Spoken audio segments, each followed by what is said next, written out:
¿Quiere que diga algo sobre sola escritura? Si quieres, sí. Usted mencionó, creo, que es la herejía la que engendra las otras herejías protestantes.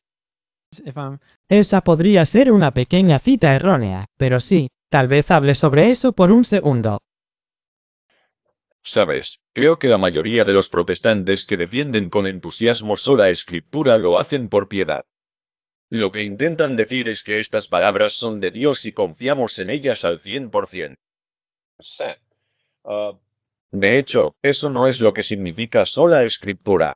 Esa es la mente ortodoxa y la mente católica, así como la mente protestante, que nadie cuestiona el valor y la centralidad de las sagradas escrituras. Hubo un tiempo en el mundo católico romano en el que la Iglesia desalentaba a los creyentes a leer las escrituras.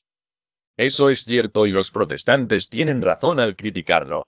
Aunque la idea opuesta de que todos deberían leerlo y pensar que es transparente, que es una doctrina protestante que significa que perspicari en latín significa poder ver a través, ser translúcido. La idea de que las escrituras simplemente se harán obvias para las personas que las leen no es el caso. Entonces, los cristianos ortodoxos son muy conscientes de que necesitamos leer las escrituras, pero debemos leerlas de acuerdo con la forma en que la Iglesia las ha entendido. Sola escritura, en su definición formal, está diciendo que las escrituras tienen una autoridad única y son la única autoridad a la que podemos apelar para establecer un dogma.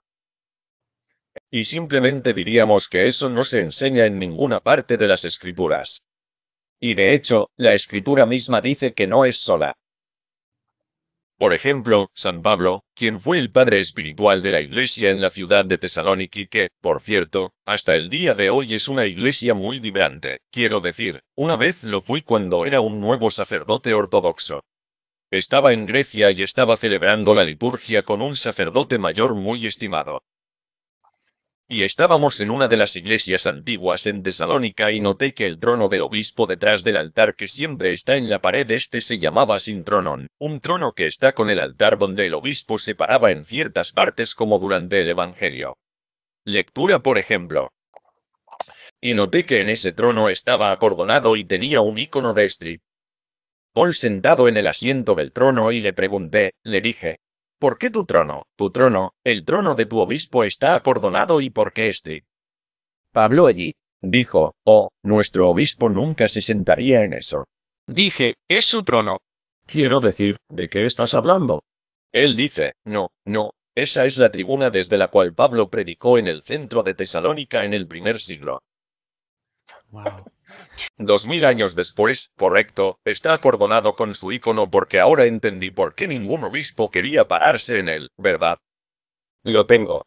Pero cuando Pablo estaba enseñando eso, pasó meses y meses y meses con esa iglesia, enseñándoles todos los días. Y les escribió 2 cartas que están en el Nuevo Testamento, a la derecha, primera y segunda de Tesalonicenses.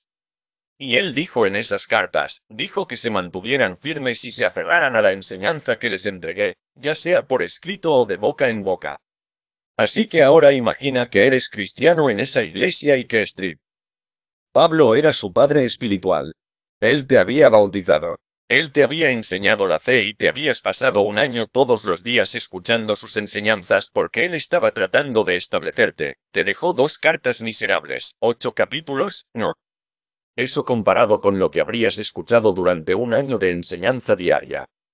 Se supone que debemos pensar que en el momento en que murió a manos de Nerón en Roma, todos los cristianos de Tesalónica dijeron que todo lo que nos enseñó antes ahora solo es posible. Las únicas cosas que tenemos que obedecer son las cosas que están escritas en las cartas. Quiero decir, por supuesto, en su superficie es más que ridículo. Así no es como funciona. No había nadie en la iglesia que pensara que la enseñanza apostólica, que es la autoridad, pero que viene de 2 maneras, tanto por instrucción oral como por escrito. Esa es la autoridad. Lo que escuchaste de boca de los apóstoles es lo inspirado. Por eso la escritura es escritura, porque en realidad sale de la boca de los apóstoles. Esta es la mente ortodoxa. La idea de que la parte escrita de la enseñanza apostólica podría separarse por sí misma fuera del contexto de la oral no es factible. Entonces, el seguimiento de eso sería eso y el corolario es que lo vemos en las escrituras, pero luego esa tradición se vive en la iglesia, se transmite a través de la sucesión apostólica o simplemente como la iglesia en general. Sí, y eso no quiere decir que todo sea tradición apostólica, pero hay muchas cosas que lo son. Así por ejemplo, Basilio el Grande y su famosa obra sobre el Espíritu Santo, describe aspectos de la santa tradición apostólica que nunca fueron codificados en las Escrituras, pero que la Iglesia nunca ha cuestionado. Uno de ellos es la realización de la señal de la cruz. Otro está orando hacia el este. Otra es bautizar por inmersión e inmersión en el nombre de la Santísima Trinidad. Esos son tres aspectos claros de la tradición apostólica que son universales y han sido realizados por la Iglesia en todos los lugares a lo largo de su historia que, según San Basilio, tienen tanta autoridad como cualquier cosa que se encuentre en las Escrituras.